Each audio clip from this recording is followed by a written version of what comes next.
Melissa, thank you so much for joining me today. I am so excited to hear more about the book. The book just got launched, and you're going to talk about that, but also what led up to creating this whole process. And dare I ask, why the word bitch?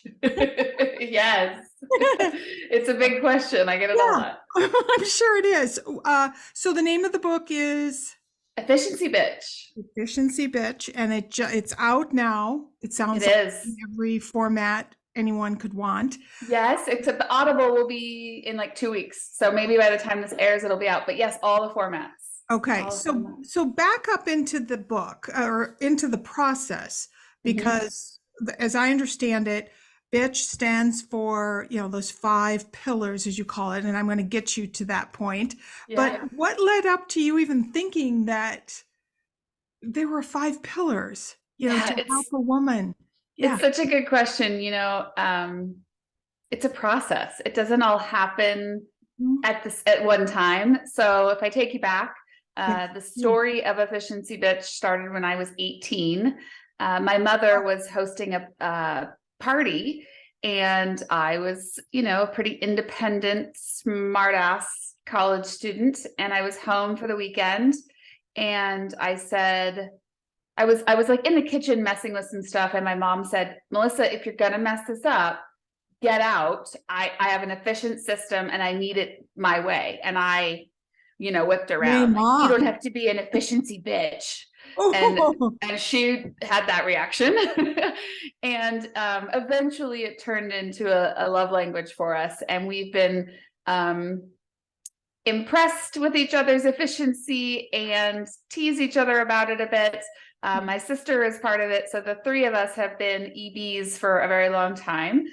We take a lot of pride in calling each other that. And really, the premise of what that means is I'm thinking ahead about how to make my future self happy, regardless of what that might be. So in the case of the party that she was planning, she had things laid out in the kitchen so that her future self could attend the party, not be in the kitchen, right? right. So different things like that have happened over the last 20 years. And I had this idea that I wanted to write a book. I'm a finance professional by trade. So I wanted to talk about money, in particular, mothers talking to their children about money. I have 3 young children as well. Love that. And the concept just kind of kept evolving. You start writing, and that's the goal for a long time. Can you hear that? No. Okay, good. There's a robot vacuum outside my door, which is part of my efficiency. I have a Roomba, and I actually write about the Roomba in the book because Oh, it's that's funny. an important part of my life, but it just approached the door. Sorry. The efficiency of all of those things help you to make your future self in a better space. And so as I was looking at motherhood and children and money, that's all I was kind of thinking about along those time at that time. I started writing all this stuff, right? Like everything I wanted to say to somebody about money to teach their children, because it occurred to me that if you don't know about money, you Mhm. don't know how to teach about money. And I wanted to help break that cycle.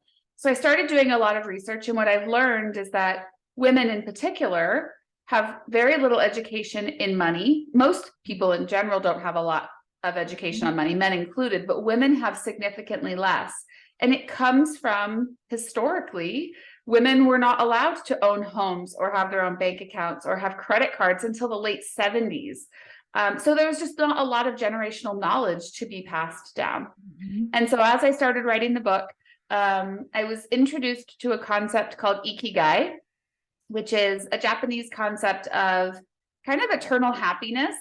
And it's 4 circles, if you can imagine them, like a circle on the right, which is the things that you're good at, a circle on the left, which is things you can get paid for, a circle on the bottom, which is what the world needs, and a circle on the top of what you love to do. And the intersection of those points is your ikigai. It's the thing that will make you eternally happy. It will help you pass on knowledge. It's the job that never feels like work, Yeah, right? It's that love sweet it. spot. Yeah. And so I was starting to learn about this concept of ikigai, and it occurred to me that the space that I fits for me is really helping women, ambitious women, want to have a family and want to have a career and not being willing to give up either. I climbed the corporate ladder. I built a company. My youngest is 7, right? So I've been raising kids. My oldest is about to have a birthday. She'll be 12. So I have very little children. They're still little. And that really turned into efficiency bitch for me. And I just started realizing that I had more of a message. So I started a podcast. And the podcast, I really didn't know what I wanted to talk about. Like, what was my niche? What was my thing? I didn't know. Sure. I just started talking. And, as it. While you had the corporate job or not? Yes. Still. Okay. Interesting. Yeah. And so I just decided I'm just going to keep going and see where this takes me. And it took me to a lot of places. I was naturally very inclined and interested in talking to people about things that you naturally associate with efficiency, like time and inboxes and things like this. But I also personally have a huge passion for philanthropy, for giving back, and for health and wellness. And so, it's just kind of those things. Like, sometimes you just have these aha moments. And one day I was at the gas station of all places, but I remember exactly where I was. That's how profound it was for me. And I thought, I need to use bitch as an acronym. And it's bank, time, inbox. And then I was like, what's C? And I called C community for a while, but community didn't fit completely for me. It ended up being connection. And then the H was going to be health. And then it was going to be happiness. And then it turned into harmony. So the book is split up into those 5 chapters. I naturally have to discuss the history of the word bitch and how it became a derogatory term towards women and how it has evolved. So, I try to cover all of those bases. It's a very short book. It's 130 pages. So intentionally very efficient. And hopefully empowering and inspiring for those who are trying to have it all, but don't want to do it all. Yeah. It's interesting, but also you have this, I think some of your symbols, both in your podcast and the book cover, whatever, is this bee that's flying around, moving around. Yes. Why a bee?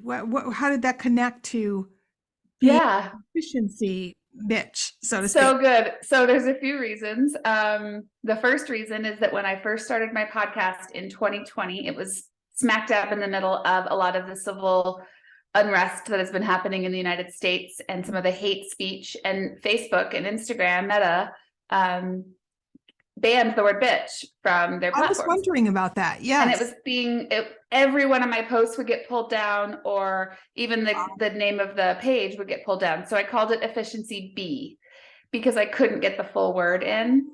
It also fit quite nicely to just use the letter B. It made some people a little uncomfortable to use the full word.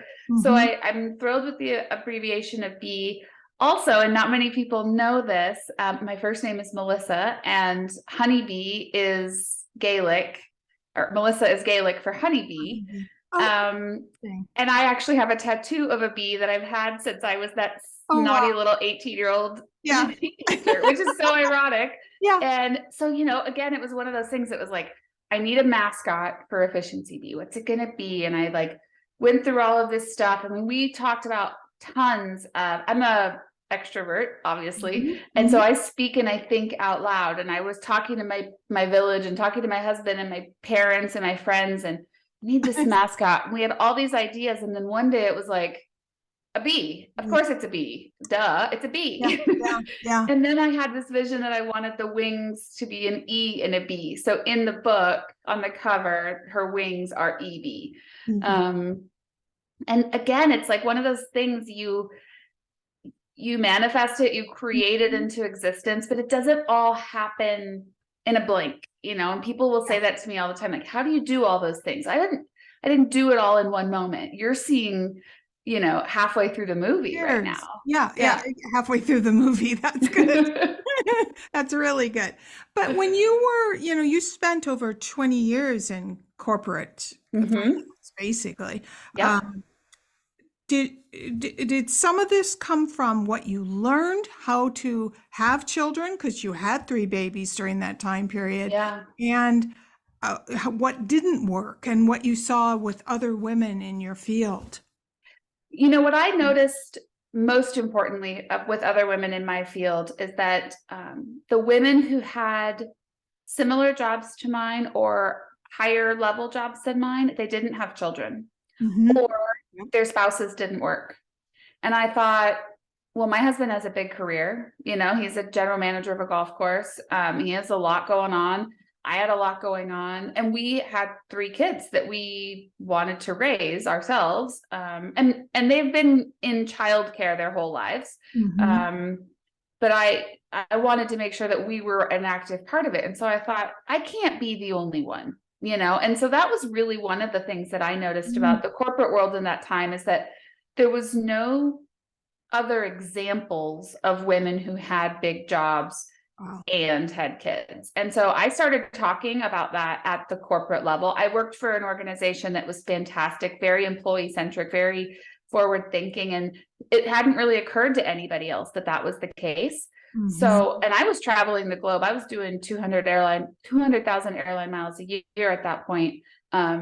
While nursing, you know, I have stories of pumping on airport bathroom floors and Oh, um, God. and doing a lot of things that were really difficult. But what also has occurred to me as I was desperately trying to live, I was trying to have a job like I didn't have children, and then I was trying to work like I was trying to have, how do I say this? I was Yeah. trying to work like I didn't have kids and have kids like I didn't work, Yeah. right? Yeah.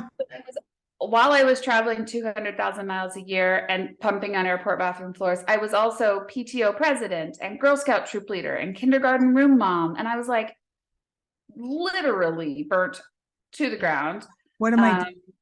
Yeah. yeah, like, is this what I wanted to do? Because now I have it all, but I'm also doing it all, and that's nuts. And so Mhm. this evolution just kind of started to unfold during the 2000 end of 2019 really was when it kicked off. Okay. Believe it or not, one of the lead dominoes here was dry January for me in 2020. I decided to take alcohol completely out of my life for 30 days, which, if you knew me in 2019, I was drinking a lot to numb out the burnout, you know? Yeah. Yeah. Um, Try to and get so, energy, even though it's yeah, counter. Yeah. yeah, because you don't know what else to do, right? So Mhm. you just do Right. something, and that feels good for a few minutes. So 2020, January 2020, I did dry January, and I was like, dang, I feel like I can breathe for the first time. I was still doing everything, but I actually felt like I had a breath. So I said, I'm going to do February. And I thought, I'll just do February. And then, you know what happened in March 2020? Like Yeah. the wheels fell off of everything. Right. So I just thought, oh, dang, I'm not going to drink now. Let's wait and see what happens. And 3 years plus later, I still haven't had any alcohol. I can't say that it's forever. I can just say that it Right. still feels really good. And Right. so that's where I'm at. But it has been a major domino effect for me. Like, from that decision forward, everything has transformed and shifted. We've grown a Mhm. business. I have a business partner, and she and I have built this amazing business that I'm incredibly proud of, where we help small business owners. I see Um, that. What's that business called again? it's called 2 Cents Consulting. Yeah. You know, Love we it. were both in the hospitality industry during the COVID shift, and a lot of people were laid off and a lot of furloughs. And we decided to go into business together at that time. And we decided we wanted to take our corporate knowledge and rigor and bring it to small businesses in a way that they could afford. So we help small Beautiful. businesses on a 1 hour a month or 20 hour a month, or however they need it, to help them understand their financial statements, to use it as a tool to make decisions. Okay. One thing we picked up really quickly is that things like the payroll protection program and the EDIL loans that were coming out, these small business owners were like, what Yeah. what do Exactly. I need? Yeah. And if you didn't have somebody to help you, you lost out on quite a bit of money and potentially lost Mhm. your business. So we started doing that for free, just helping people. And within within 12 months, had enough of business to sustain our full-time incomes. My husband also left his corporate job last April to join us. So Oh my gosh. it's Yeah. been really rewarding and fun and fulfilling, but we're also helping a lot of people, which Yeah. is amazing. And Definitely. we don't have to charge a lot to do it because Yeah. we have a lot of people, a lot of companies, you know, um, that fractional opportunity that, Yeah. Yeah. and everything went online, everything went to Zoom, everything went there. So, you know, sometimes things just happen in the right time, in the right Yeah. place. And I've Yeah. been on that ride for the last 3 years where everything's just kind of fallen into a beautiful space there. Yeah, yeah. There's so much of what you just shared, though, that I think is relevant for women, whether you're in a corporate environment or not. You know, the corporate environment where you said, I was trying to be, a corporate employee, like I had no children, and yet I was trying to be a mom as though I Mhm. didn't have a corporate job. The same thing happens in life in terms, just change your hats. Mhm. Those that are trying to, I don't know, be the best mom, be the best, and maybe their children are raised and now they're going to help their, partner transition to retirement, but yet they have a dream. And it's this idea that we think we can compartmentalize and Mhm. still have time for everything, and yet we don't. Mhm. So if your dream, as an example, if you're a woman of a certain age, you have a dream, the thought that I'll get to that when I have time is not that dissimilar to pretending you're a mother without a career or a career without a mother, if Yep. that makes any sense. Yeah, Yes. really interesting. Also, in the 2 Cents Consulting, what's your clientele look like? Are there a lot of women in there? Because I agree Yeah. with you that women, and I'm surprised to hear you say that because I'm old enough to be your mother, and my undergraduate degree is in finance, and I went to work in banking and then ended up a stockbroker. So I understand money, but my generation of women as a whole do not. I'm shocked to hear you say that. Yeah.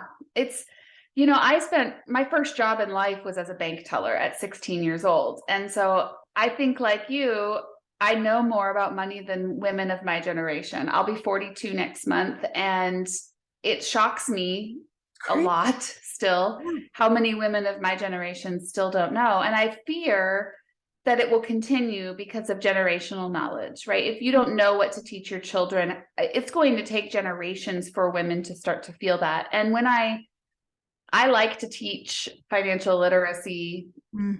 to anyone who's willing to listen, I will talk money with.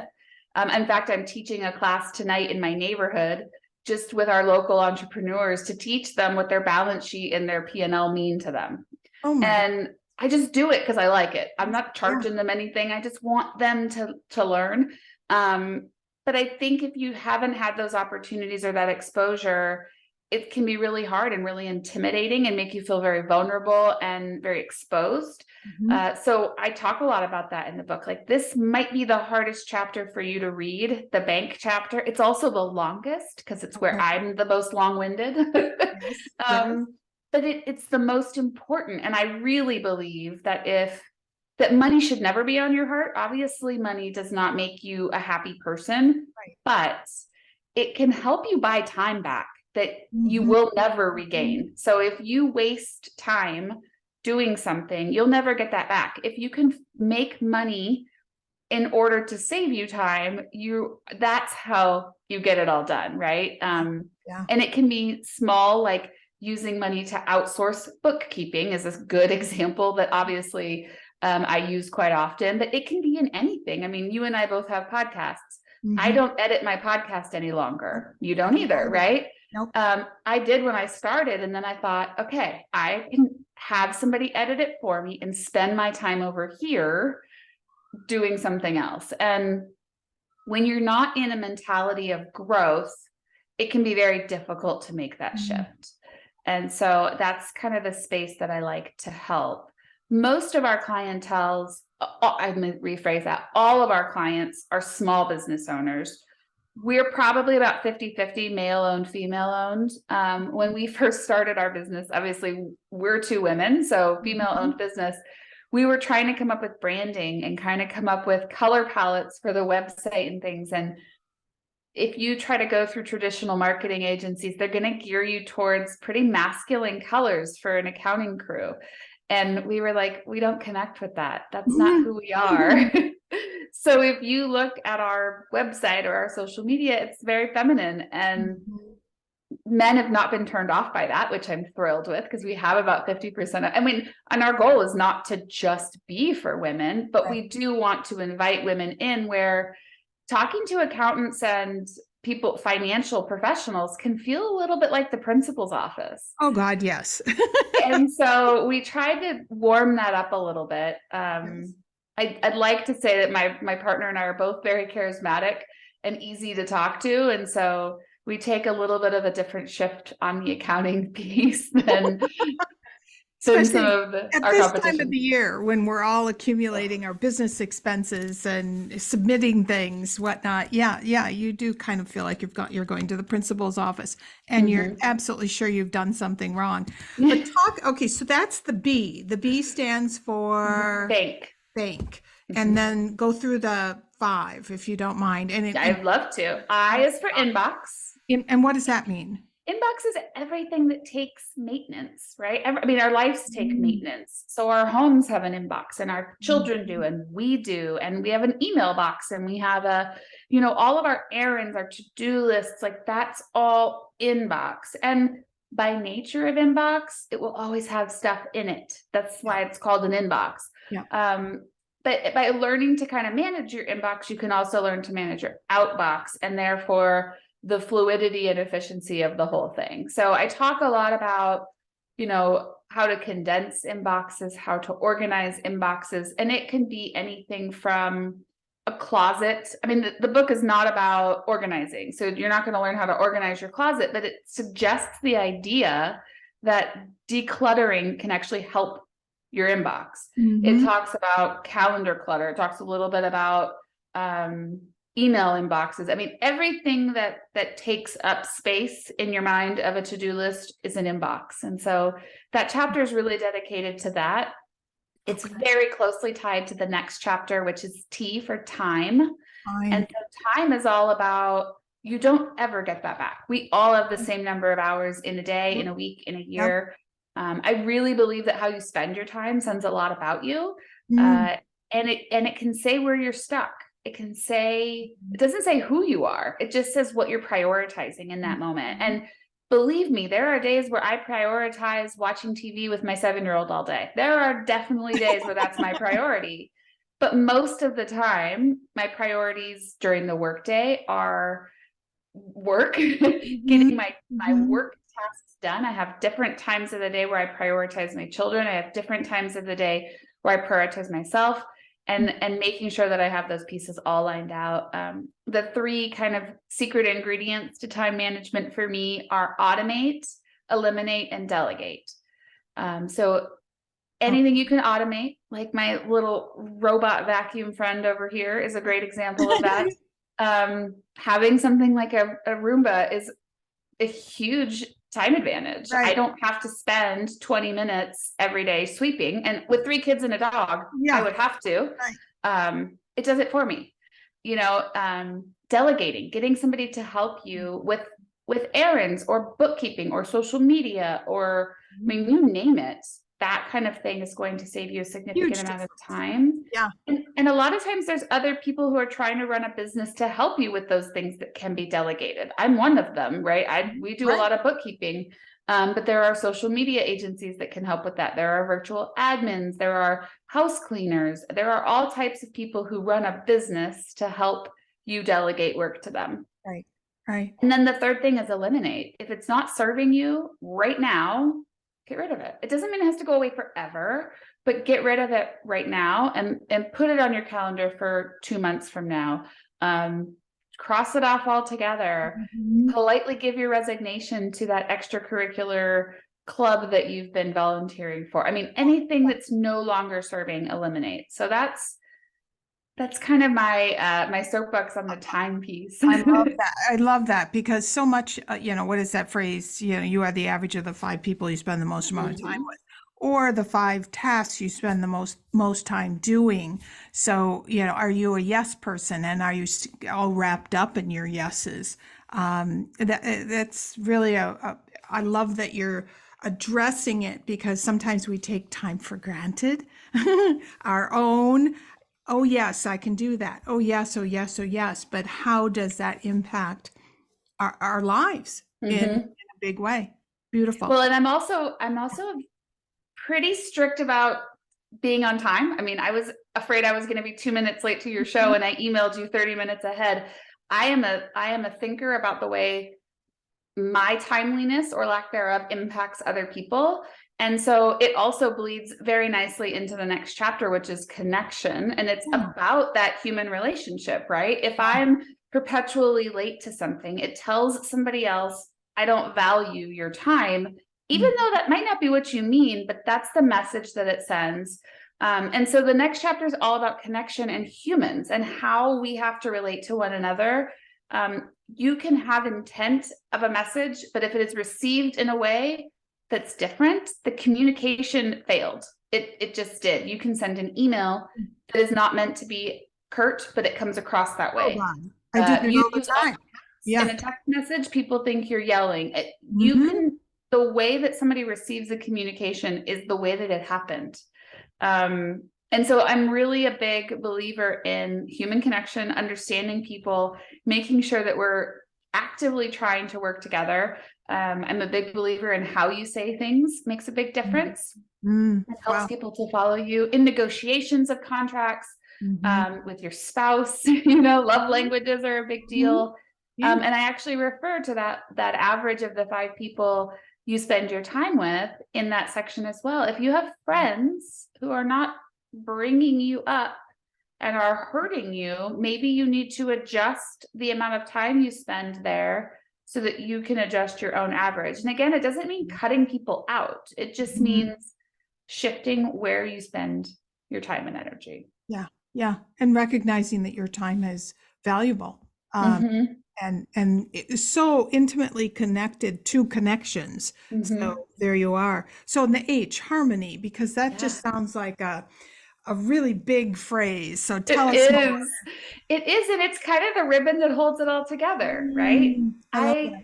I don't believe that work-life balance exists. I fought for Thank 20 you. years to find that. I think it doesn't exist. I think you have to let it ebb and flow in an appropriate way. If you work really hard to balance it all, you're just going to feel out of balance. You're just going to be Mm. in this constant vertigo where nothing is feeling quite right. So for me, harmony is about um, spending an entire Sunday in bed watching Survivor reruns with my 7-year-old if I feel like it. Mhm. Or if I have the time to do so, Mhm. and I will make those times to do that. My 7-year-old loves Survivor, so that's like my Survivor, that's favorite thing to hysterical. do. Um, and there's different things that I want to be able to do at different times. There's a lot of times that I have to work on the weekends because I have a client need, but I Mhm. will make sure that I make up that in a different day or in a different Mhm. way and somehow.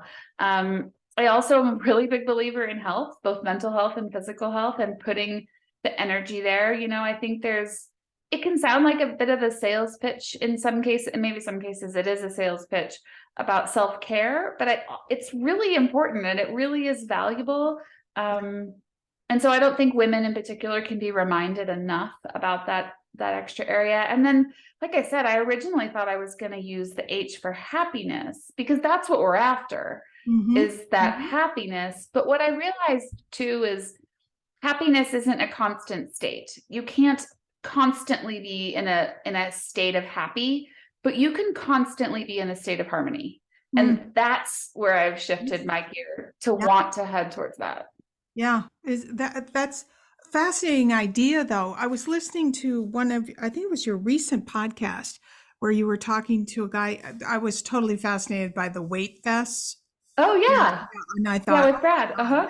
but the idea of, and that's maybe part of harmony, that we can do multiple things at different times. We don't have to exercise, set aside to travel to your gym. If you don't have it in your house, then do an hour long this or whatever that might be. And then you've got to travel home or whatever. When you talked about, what can I do while I'm watching one of your kids play volleyball or whatever their other sports are, or if your children are grown up, what can you do if you're watching, your grandchildren, or you're walking to, the store. I live in Boston, and so consequently I walk everywhere. What can I do to make that walk more efficient so that I'm really doing two things at once? Yes. Which is very cool. I love that. Yeah, and there's some good multitasking, right? And like wearing a weighted vest when you walk to the store. I like to do squats while I brush my teeth. I mean, seriously, like just finding things like that. But I'm not going to try to do emails while I'm playing with my kids. No, like that's bad multitasking. Where you can do good multitasking with two, or habit stack is another way to put that. Where you bring things together so that they are more efficient and you can actually focus and spend time on other things the way that you need to. Yeah. Well, and I always say you're not using the actual same skillful part of your body. So you're walking and you're wearing the vest, so you're getting to where you need to be, but you can't write emails while you're talking with your children because your brain is for both of those. That's why we shouldn't text and drive, or whatever the case may be. We can't use the same part of our body for two different tasks. That's right. Which is really an interesting idea. Which of those do you struggle with the most? With the 5 pillars? Of the 5 pillars, yeah. It's a great question. No one's asked me that. I would say probably the inbox. I have a lot of inboxes with 3 kids, and that they take up a lot of my inbox, and owning a business, and now the book and the podcast, and there's a lot of varying inboxes. It's also quite difficult for me sometimes to completely let go of control. So the delegation portion of my own advice, particularly to members of my household, can be very difficult. So when my husband decided to come work for 2 cents, he was naturally going to be home all the time because we work out of our home office. So it was like we can split up even more of the daily activities, whether it be for the kids or the house or whatever. And it's hard. It's hard to let things go that have been in your own domain for a long time and fully capable and willing of taking things. But it also kind of took away some of my, I didn't feel as needed by the kids, or I didn't feel as needed by the household. So it took me a little time to readjust. Silly, you're still just as needed, just now you can do this too. So taking my own advice there, I think, is a work in progress. And every time you're faced with a new challenge or something changes, you kind of have to do that again. You have to recalibrate, realign. Okay, let's do this now. And every time we get a new client, we kind of shuffle our tasks between the 3 of us, and it's the same thing again. Like, let's recalibrate, let's refigure out this process. And it's a constant process, and it's a constant evolution, and it's fun, but that doesn't mean it's all easy. No, but you're bringing up a really good point, is the question, why am I doing this? Why do I not want to let go of this? And sometimes it's because we get kudos for it, or some type of external, approval. And we like that. We're human. We like that. But asking ourselves that question is, I think, fantastic. What do you think is different or more challenging now as a small business owner yourself, running your own shop versus the 200,000 miles a year and being in corporate finance? Very, very different.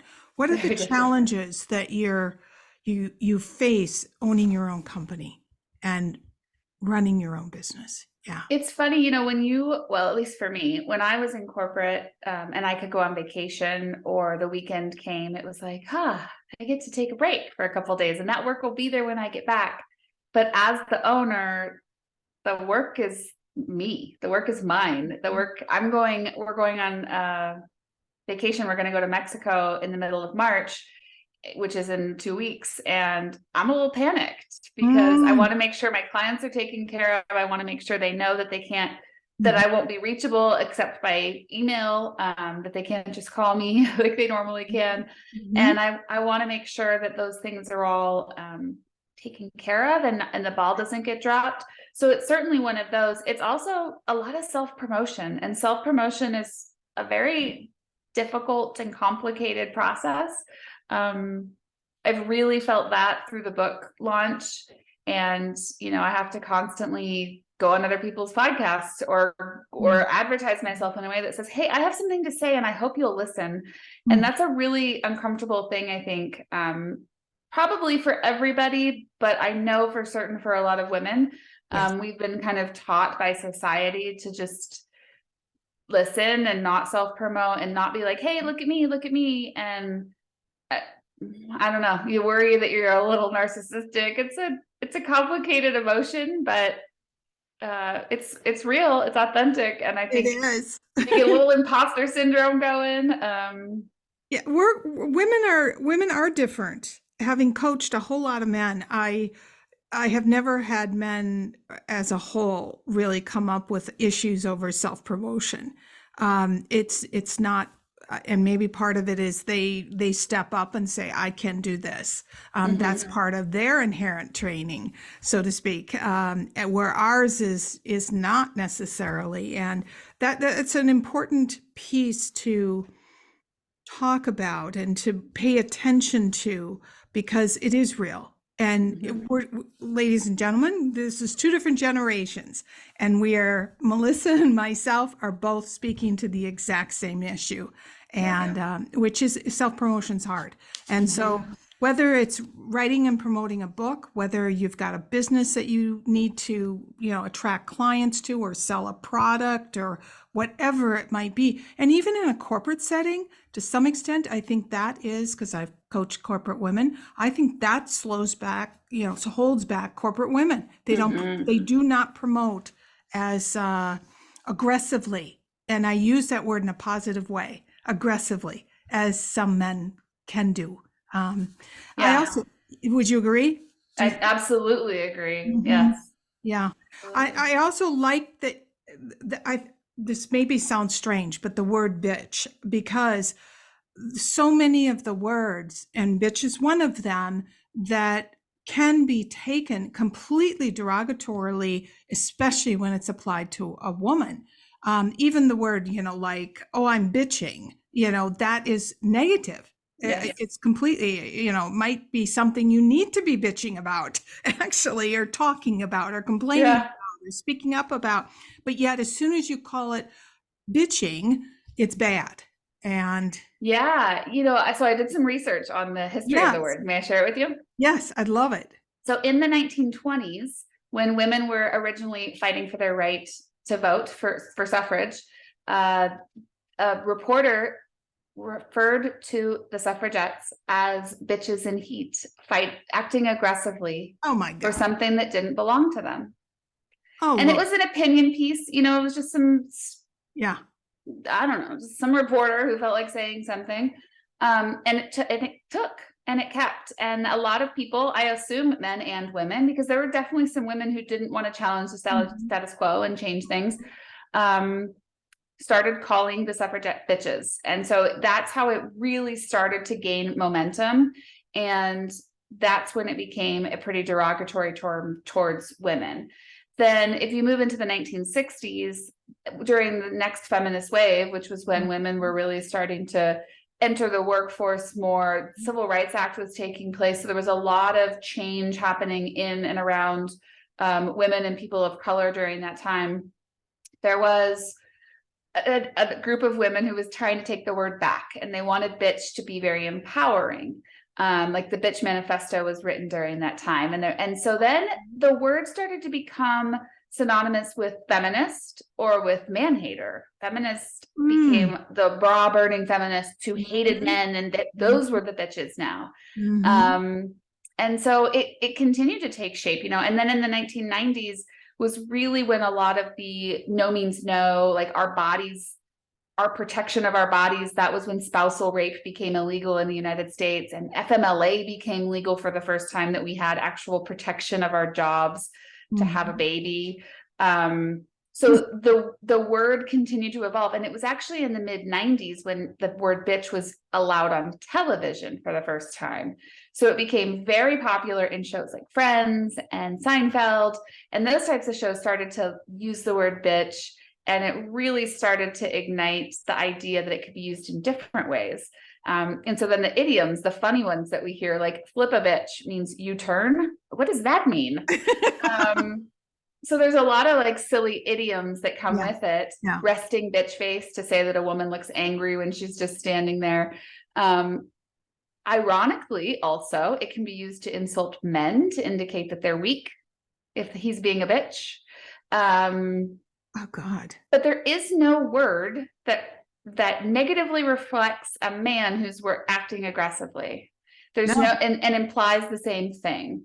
And so it's a really interesting word. I want it back, because I think if I'm going to be called a bitch in the context of a woman who's fighting for equality and what she believes in, I like, call me that all day, no problem. I told my children, who are 7, 9, and 11, that they can use the word bitch in this household in a positive context. But if I hear you use it as a negative one, you're in big trouble. And I've said, don't say it at school, even in a positive context. School will not be okay. So they're not allowed to say the title of my book at school. Oh, that's funny. But I had to do some real research. You know, I'm a professional. I have 3 kids, 2 girls, 1 boy. I had to know the title of this. I mean, the story of how it came to be with my mother and I was me using it in a nasty way. It became a term of endearment and of love, but that's not how it originated. And so it's a complicated word. It triggers a lot of women. They get like, I hear it a lot. I can't believe you would use that title for your book. And then other women are like, rock on, that's amazing. Wow. I want the word back, you know? And so it's a great title for a book, because it triggers emotion typically in one way or the other. But I hope that people will look past the word and into the meaning of the acronym, as well as the empowerment that I hope I'm portraying. So are you back on Facebook? Can you put bitch on Facebook, and Instagram, and Amazon? Bitch is allowed again. It is, yes. So I've not been canceled. Yes, the podcasting world, Amazon world, Meta again is allowing bitch, in the context in which I've created it. Now, I don't know if it's still considered a hate word in comments, but when I first started using it, even my graphics were getting rejected. The algorithm was picking it up and rejecting it. Oh, wow. That's not the case anymore, but it certainly was in the thick of 2020. I think when the algorithms were first starting and needed to filter out some of the gross that was happening in this country, but they swung the other direction almost. So a couple of final questions for you, because one of them that you mentioned in our, pre-call, so to speak, is why women end up taking on the invisible load. And I wanted to know what is the invisible load? And I think women need to hear that. I think for me, the invisible load is all of the things we do because they need to get done, and we've not discussed them with our partner. And it may be tasks. And so I'll use examples of like, kids grow like crazy. Right. If you have kids, like they'll jump shoe sizes, but it just doesn't make any sense. One of the invisible loads example would be paying attention to those growth spurts and knowing when you have to change their clothes or buy them new shoes or those types of things. Most men that I know don't think about that. It's just something that gets taken care of in the background. There's a lot of trends on social media about the laundry fairy, or like just different things that are taken for granted that mom just does. My son asked me one time, how come you always know where everything is? Like, you always know. And I'm like, well, because I know I do it. And so I think part of it's transactional in nature of the things that we have to do, but there's also an invisible audience that is talking to women constantly. And when I became a mom, I felt that louder than ever. Like this invisible audience was like, you have to breastfeed for 12 months at a minimum. You have to make your own baby food. You have to use cloth diapers. You have to do all of these things. And you take it as a command. And it's like, it adds to the load. It adds Oh, to this wow. burden. Yes. I mean, in addition to the message of looking beautiful and being thin that women have been receiving for Right. centuries of that. Absolutely. Yeah. But this added this new layer to it. And I'm so passionate about the work that the feminists have done in the past about getting women in offices. I mean, that was crazy that women couldn't work in an office unless she was a secretary for a very long time. So those things have evolved over the years, but we also didn't stop doing any tasks. We just kept doing our tasks plus more. And so that invisible load just kind of continues and grows. And the men that I know in my life, my brother, my friends, my husband, they want to participate, but they also have not been taught to take on that load. And I certainly do not blame them. I don't think that they're bad. This is not a man hating or shaming situation for me, but it's just, how can you know if no one ever asked? How can you know if you Right. never saw? And the laundry just got done, or the kids' shoes just got repurchased. Like, if you don't mention it, they can't know. I read a book after I wrote mine, and I wish I had read it before because there's so much truth in it, and it's called Fair Play. And the author's name is Eve. I can't remember how to pronounce her last name, but I'll send it to you for your show notes. Yeah. And she wrote a brilliant book on starting a discussion with your partner about that invisible load. And she creates a game out of it. Like, she created 100 cards that exist in the daily organization of a home. Whether or not you have children is a different amount. And so then you have this like deck, and you can say, how many of these cards do I hold? And how many of these cards do you hold? And how can we reshuffle them daily, weekly, monthly, yearly to have more of an even load? And when I look back to 2018, I was holding about 97 of those 100 cards. Oh. And today we're really close to a 50-50 split, predominantly because he works in the house now. And I give him those tasks.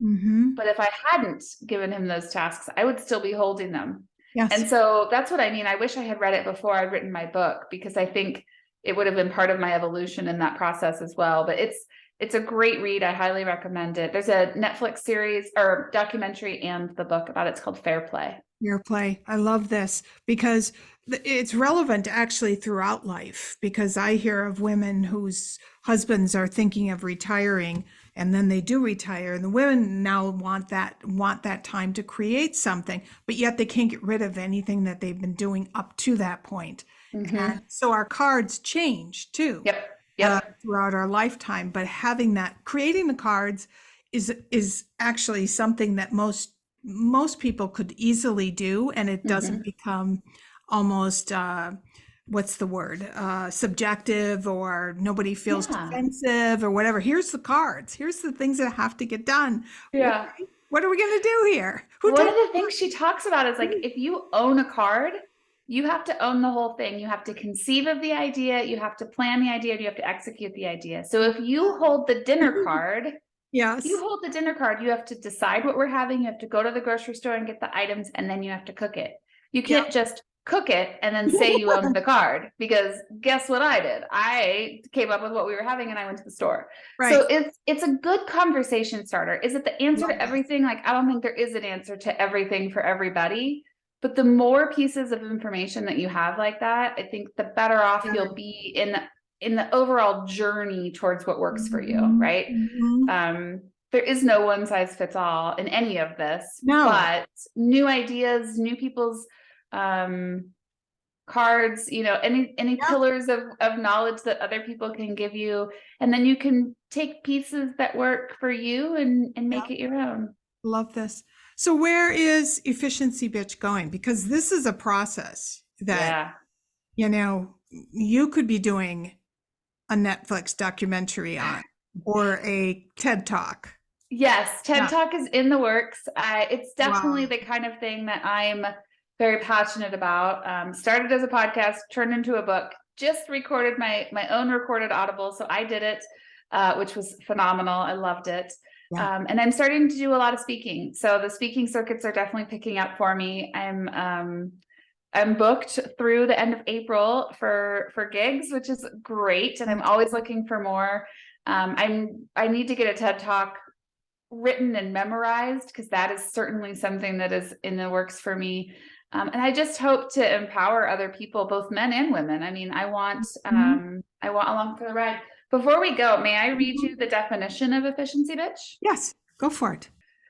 Okay, so the definition of an efficiency bitch is a strong woman who is unstoppable in the pursuit of her dreams. She's a positive influence, refuses to let gender norms, pressure from political ideologies, and cultural stigmas define her goals and life path. She uses self reflection, others' ideas, and instincts to drive change. She strives for maximum productivity with minimum wasted effort or expense. She chooses the people in her life carefully and never allows anyone to dim her light. She manages her priorities to spend time with her family, her passions, and herself. She counts her blessings and knows her life is different from everyone else's. She understands where she came from and knows where she's going. She takes responsibility for her path, her choices, and her future. Beautiful. What a beautiful way to end. I think that's a manifesto that we should all embrace and all be efficiency bitches. This I is hope so. fantastic. Thank you, Melissa. This was Yes, fantastic. thank you for having me. Oh, absolutely.